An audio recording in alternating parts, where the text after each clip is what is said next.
বহুল প্রত্যাশিত নুসরাত হত্যার রায় হয়েছে এইমাত্র আমাদের বাংলাদেশ সুপ্রিম কোর্ট হাইকোর্ট বিভাগে অ্যানেক্স 29 নম্বর কোর্টে যেই ডেথ রেফারেন্সের যেই বেঞ্চ, সেই বেঞ্চ এইমাত্র রায় ঘোষণা করেছে।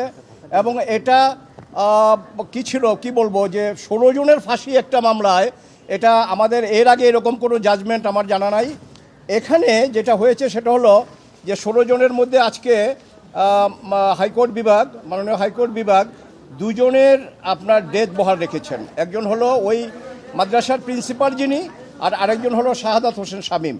আর 4 জনের তাদের কনভিকশন বহাল রাখছেন, বাট তাদের সেন্টেন্সটাকে ডেথ থেকে কমিউট করে লাইফে করেছেন।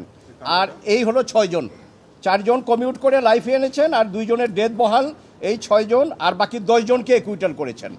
তো আমরা এই রায় দেশবাসীও জানবেন, এবং আমরা যারা, আমার আসামিদের মধ্যে 3 জন একুইটাল হয়েছেন, আর 1 জনের ডেথ বহাল আছে, মানে আপনার শাহাদাত হোসেন শামীম। আপিল তো আমি করব না, যদি পার্টি করে আমি তাদের ইনস্ট্রাকশন পাইলে আমি আপিল লিখব। জি, আমার আসামি ছিল হলো শাহাদাত হোসেন শামীম, তারপরে ছিল হলো মাকসুদ কমিশনার, আফসার, মহিউদ্দিন শাকিল।